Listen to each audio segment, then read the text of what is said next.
All right, what's going on, you guys? Nick here with Nick Strength and Power. So there's a brand new update in the Shawn Rhoden case. So according to the website, Collins, Gann, McCloskey, and Barry, attorney at law. So this is the law firm that Shawn Rhoden has selected to use as his defense attorney. Specifically, Rick Collins will be his actual lawyer in this case. So according to a post on the blog section of their law firm's website, it says that Shawn Rhoden had an appearance in court today in Utah, in Salt Lake City, where he appeared voluntarily. So essentially he turned himself in here. So apparently prior to him showing up in court, there were some negotiations between his defense attorneys and the prosecutors where he actually got his bail reduced by $500,000.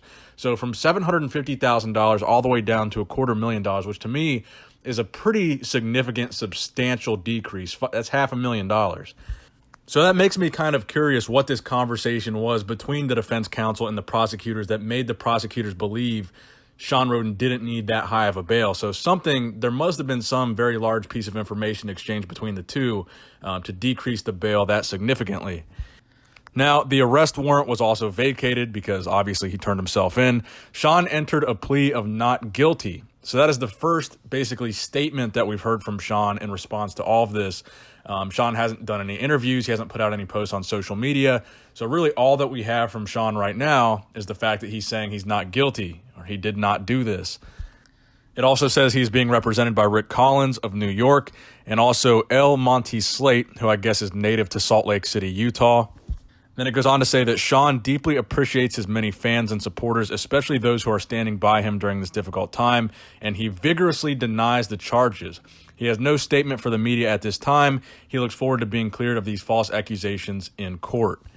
So I think the main two standouts of this post to me, number one, the fact that his bail was reduced that significantly. I think that means something. And then also the fact that he entered a not guilty plea, even though most of us pretty much already expected that was going to be his position on this issue. He wasn't just going to come out and say, I'm guilty, I did this. Now, honestly, unfortunately, I think this trial is going to be a very ugly trial in the regard that the fact that Shawn is a bodybuilder and the biggest bodybuilder in the world. Now, aside from whether or not he did this, whether or not he's guilty, I think what this is going to come down to is a lot of he said, she said. And each side of this, the defense and the prosecution, I think they're going to be going to great lengths to try to diminish the credibility of the other side. And I think one of the biggest things that's going to be held against Shawn is the fact that he's a bodybuilder, because they're going to be having a mainstream trial. This is going to be a mainstream jury. This isn't going to be a bunch of bodybuilding fans in the jury. This is going to be people that don't know who Shawn is. So I think the fact that Shawn is Mr. Olympia and he's a professional bodybuilder is not going to work to his advantage at all. In fact, I think that's going to be the biggest focus of the case against Shawn, is they're going to try to spin it. I think there's going to be a heavy focus on steroids. They're going to ask Shawn whether or not he's ever used them. And he's going to be under oath, so he's going to have to tell the truth about using anabolic steroids and what he does or what he did to become Mr. Olympia. Again, he is going to be under oath. And even though there's DNA evidence, again, I think a lot of this is going to come down to she's saying he did this, Shawn saying he didn't. How can we discredit one of them? I think is going to be the main focus of this case. There's DNA evidence proving that something happened, but it doesn't prove exactly what happened or whether or not it was consensual. So I think there's going to be a lot of this kind of character assassination on both sides.